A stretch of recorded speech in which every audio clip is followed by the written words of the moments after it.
sur Base, sur Arbitrum, sur Ethereum, là où il y a du monde, là où il y a de la vie, on n'a pas du 3% d'intérêt sur l'USDC. On a combien là sur Ethereum? Ah! Ah! Ah merde! Ah, j'ai rien dit. Ah, c'est pas bon ça. Finalement, si on a du 3% d'intérêt sur l'USDC sur Ethereum et 4% sur l'USDT. Ah merde, c'est bien descendu. Ah oui, là c'est bien descendu. Ah, ça sent un peu mauvais finalement. Merde. Donc là, c'est la moyenne, le rendement qu'il y a sur AAV, sur Ethereum. Après, sur Ethereum, il a tendance à descendre plus facilement. Attendez, sur DeFi Lama, j'ai peut-être plus d'historique. Ah oui, je peux remonter jusque février 2023 carrément.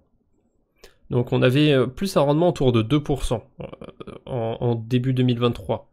Ouais, 2% c'est 2% c'est le bear market, y a pas de doute. 3% on sait pas encore. Là on revient sur les rendements qu'on avait en mi-2024 quand on se faisait chier sur le marché crypto, clairement. Ouais, ça va, c'est pas encore dramatique, c'est pas encore la crise. La moyenne sur 7 jours, elle est pas encore horrible. On était descendu plus bas mi-2024. Et ça, c'est les liquidités sur le protocole. Ah, ça commence à stagner un petit peu quand même. Hein. Il y a des phases où ça stagne. Et en général, hein, les phases où ça stagne, c'est les phases où le rendement il est pas intéressant. Ah, typiquement là, entre avril 2024 et novembre 2024, ça a beaucoup stagné le rendement. Et bah les liquidités, c'est pas... Ah, quoique... Ouais, non, ça a quand même pas mal augmenté en fait. Hein. Il y a 15 jours, il y avait 11,5% en lending USDC, je crois, sur AAV. La liquidité est partie sur Hyperliquid. Pas forcément, hein, tu sais. La liquidité n'est même pas partie d'AAV en fait. Je pense que tu parles de la version Base plutôt. Sur Base, ouais, il y avait 11%. Là, on est à 4%. Même, on est à 2,83 sur l'USDBC. Bon, là, le Go, il vient d'être listé, il n'y a pas de liquidité. Donc, même sur Base, hein, même sur Base, 4% sur Base, alors que c'est la blockchain des dégènes en ce moment. C'est très bas. Hein. C'est bas, c'est bas. Peut-être pas très bas non plus, mais... oui, du coup, je disais, les liquidités n'ont pas forcément bougé hein, si le rendement a baissé. Hein. C'est juste qu'il y a moins de gens qui empruntent, il y a moins de dégènes. Et en plus, on peut voir l'évolution de la TVL sur DeFi Lama. Là, je l'ai pas sur AAV, mais je pense que ça a même augmenté, en fait. Et d'ailleurs, ce serait plutôt l'inverse. Si les rendements baissent sur AAV, c'est peut-être parce qu'il y a plus de gens qui déposent. Mais c'est aussi parce qu'il y a moins de gens qui empruntent. C'est surtout même parce qu'il y a moins de gens qui empruntent. Donc là, les rendements, ils étaient descendus à vraiment bien bas. Hein, vers mi-2024. Encore une fois, la rentrée 2024, elle était nulle à chier. En septembre, c'était pas terrible hein, pour la DeFi, a priori. Sonic, il y a de quoi faire. Ouais, ça va, hein. Sonic, pour l'instant, c'est sympathique niveau DeFi. Il n'y a pas non plus 10 000 protocoles, mais les rendements, ils sont pas dégueux. Là, Arbitrum, c'est pareil, hein. 3,84, 4,8 sur l'USDT. Je suis désolé de dire ça. On n'est pas non plus sur des rendements de bear market. Là, on serait plus sur du 2% pour du bear market, mais on se rapproche. On se rapproche quand même de quelque chose. Alors, je vais essayer de voir aussi... Je vais virer Ethereum. Je vais essayer de voir l'historique de l'USDC sur Arbitrum. Où est-ce qu'il est? Il est là. Parce que Arbitrum, il a connu aussi un peu son bear market. C'est dommage, j'ai pas les datas de 2022. Ça aurait été parfait de les avoir, celles-là, mais bon. Ah, le rendement sur Arbitrum, il est beaucoup plus volatile. Hein. Enfin, en 2023, il était très volatile, mais il y avait beaucoup moins de liquidité. En tout cas, le rendement, c'était... ouais, c'est compliqué à interpréter, en fait, le rendement sur Arbitrum au début. Mais en tout cas, sur la moyenne 7 jours, on commence à arriver sur des points bas, là, sur Arbitrum. Hein. On descend pas mal, hein. On est sur une pente descendante. On peut rebondir, hein. Je dis pas le contraire, mais on peut voir les tendances aussi sur les emprunts. Donc là, en rose sur ce graphique, c'est les emprunts du SDC sur AAV. C'est à la baisse. Ça veut dire que les gens empruntent moins. Bon, c'est pas étonnant. Hein. Les gens, ils empruntent quand le marché est euphorique. Pourquoi ils empruntent? Soit pour aller faire des books sur d'autres protocoles, soit pour parier à la hausse, pour augmenter son exposition. Là, c'est pareil sur Ethereum. La quantité du SDC emprunté, elle chute. C'est pas non plus une chute de rein, mais on est passé de 2,5 à 2,3. La liquidité de Hyperliquid, elle vient d'où alors? C'est bien un jeu à somme nulle, non? Tu compares les protocoles que tu as envie de comparer, tu vois. C'est pas parce que y a la liquidité qui bouge sur AAV qu'elle va forcément aller sur Hyperliquid ou quoi que ce soit. Elle peut venir des exchanges, elle peut venir de plein d'endroits. Et d'ailleurs, est-ce qu'elle a bougé la liquidité sur Hyperliquid, factuellement? Ça a plutôt augmenté ces derniers jours. Ça a pas mal augmenté même. Ah, ça a bien augmenté depuis le 20 janvier. Ça a doublé. Donc ouais, il y a de l'argent qui est rentré sur Hyperliquid. Mais c'est impossible de savoir d'où ça vient en fait. On peut faire des hypothèses, on peut estimer qu'il y a des liquidités qui sont sorties de tel blockchain, de tel protocole. Moi j'aurais une petite hypothèse, ce serait peut-être de l'argent qui vient de Solana. Et pour vérifier ça, on pourrait voir les volumes, ce serait sur les bridges plutôt. Donc il y a de l'argent qui est sorti d'Ethereum, et il y a de l'argent qui est rentré sur Arbitrum. Par contre on voit qu'il y a plus d'argent qui est sorti que d'argent qui est rentré. Ça veut pas dire qu'il y a de l'argent qui est perdu, hein. Ça peut être parti sur des exchanges ou quoi que ce soit, on peut pas tout voir non plus. Ou ça peut être parti sur des écosystèmes qui sont pas traqués ou quoi que ce soit. C'est pas parfait hein, les données qu'on a on-chain. Hein. Là je suis sur les bridges uniquement. Voilà, quand je regarde juste les dépôts et les retraits, c'est en semaine. Attendez, on va regarder en jour. Ouais non, en fait c'est dégueulasse, on va même regarder en mois. Ah bah il y a plus d'argent qui est sorti que d'argent qui est rentré au final. Par contre c'est curieux, j'ai l'impression qu'il y a des données qui s'opposent. Alors là, il y a des entrées sur Arbitrum, mais quand je vais regarder le volume des bridges, ah là, c'est les net flows, donc c'est pas que les bridges, ça prend toutes les transactions, je crois. Et là, c'est vraiment que les transactions de bridge. Ok, autant pour moi. Oui, Arbitrum, c'est clairement hyper liquide maintenant. C'est pour ça que j'ai regardé Arbitrum en particulier. Donc non, c'est bon. Là, c'est les bridges, et là, ça a l'air d'être plus global. Donc même pas d'argent qui est sorti de Solana. Après, sur une semaine... Ouais, c'est vraiment de l'argent qui sort d'Ethereum. Hein. Vous voulez dire quoi par Arbitrum, c'est hyper liquide? Bah, le gros cas d'utilisation en ce moment d'Arbitrum, c'est hyper liquide. Quand il y a des fonds qui viennent sur Arbitrum, certes, il y a d'autres protocoles, hein, il y a d'autres choses, mais c'est évident qu'il y a une grosse partie, ça va dans hyper liquide. C'est quand même le truc le plus utilisé en ce moment. En tout cas, là, c'est du USDC sur AAV, il a explosé. Hein. La quantité du USDC sur AAV a explosé ces derniers mois, encore plus que sur hyper liquide. Hein.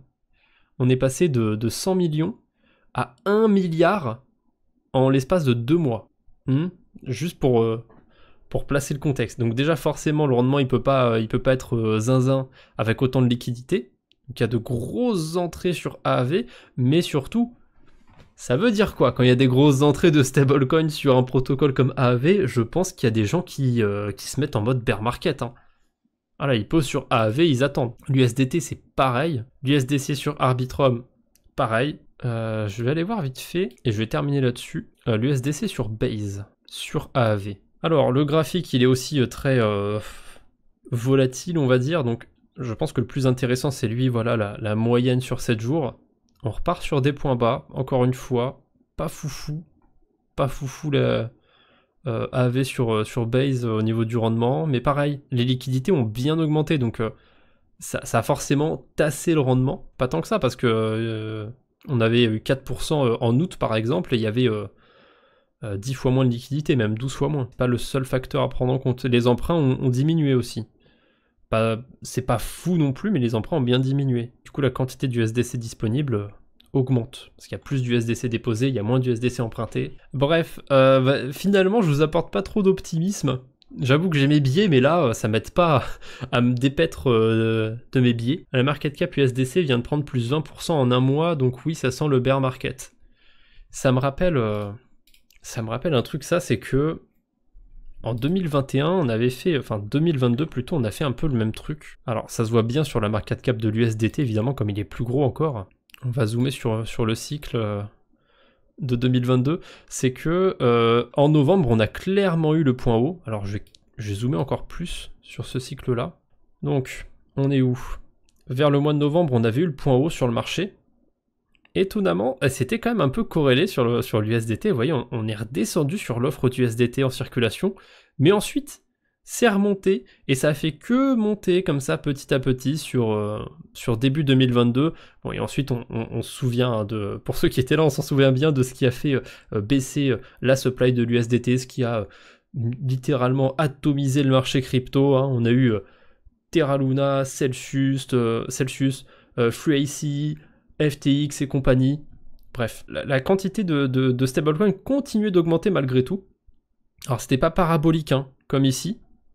Là, ce qui est différent, c'est que ça se tasse pas mal sur Ethereum, pas sur Bitcoin. On peut pas dire encore qu'on est sur le top de BTC. Et si je regarde la market cap du SDC, c'est bien parti là. Regarde, c'est bien parabolique. Comme sur cette phase-là. Alors, ça m'étonnerait qu'on soit en début de cycle. Hein. Vous voyez, ce serait trop beau de se dire qu'on est à ce moment-là du cycle. Non, évidemment... Oh, finalement, j'aurais même dû prendre l'USDC pour montrer ce que je disais. USDT, ça a augmenté, mais c'était pas fou. Regardez, Là, je suis vers novembre 2021, donc le point haut sur Bitcoin, et après, jusque mars 2022, la quantité d'USDC a explosé.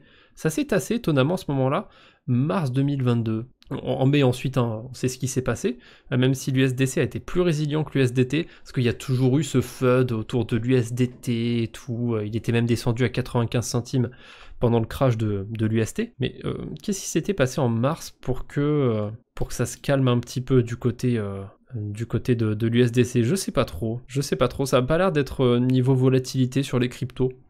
Ça devait venir d'ailleurs. Ça nous fait quand même un bon format tout ça, 2 heures de live. On a parlé de plein de choses. Bon, désolé pour la fin du live un petit peu pessimiste quand même.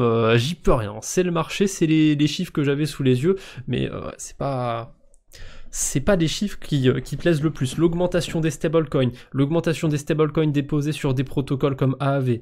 Il aurait fallu aussi comparer des Compound, des compagnies, d'autres protocoles de lending qui sont simples. Mais je pense qu'on peut trouver des trucs similaires sur d'autres gros protocoles de lending. En tout cas, Aave, c'est déjà le phare limite dans ce domaine. Les rendements qui ont bien baissé sur Aave, mais forcément, là du coup, le rendement, je le prends un peu avec des pincettes, parce que comme la quantité a explosé sur Aave, sur Ethereum, c'est passé de 160 millions à plus d'1 milliard, ça joue forcément. Il y a une pression sur le rendement. Pas y avoir autant de liquidités empruntées, enfin en tout cas aussi facilement, il faudrait vraiment qu'il y ait des choses à faire. Très curieux ce qu'on s'apprête à vivre, je pense, sur les prochains mois sur la DeFi. En tout cas, baissez vos attentes. Clairement, il y a moyen de faire du delta neutre par-ci par-là pour choper du 20% sur du stablecoin, peut-être même un peu plus, mais ce sera pas la moyenne que vous allez faire. Mais si vous vous diversifiez sur plusieurs protocoles, il faut pas s'attendre à faire du 20% en moyenne. Déjà 10%, c'est pas mal en ce moment. Tu es bearish à combien de pourcents? C'est compliqué. Pour moi, il y a Bitcoin et il y a le reste, en fait. Donc Bitcoin, je suis clairement pas bearish, parce que sinon ce serait pas la moitié du portefeuille de la chaîne YouTube, honnêtement. Le reste du marché, j'aime bien Ether, hein. Même si je suis pas non plus bullish de fou dessus. Si je m'attends à ce qu'un truc stagne, voire fasse un x2, pour moi c'est être bullish. Il y en a pour qui c'est être bearish, ça. Donc même la définition du mot bearish, c'est compliqué. Mais ouais, je dirais que sur le marché crypto au global, sans compter BTC, je suis 90%, voire 95% bearish.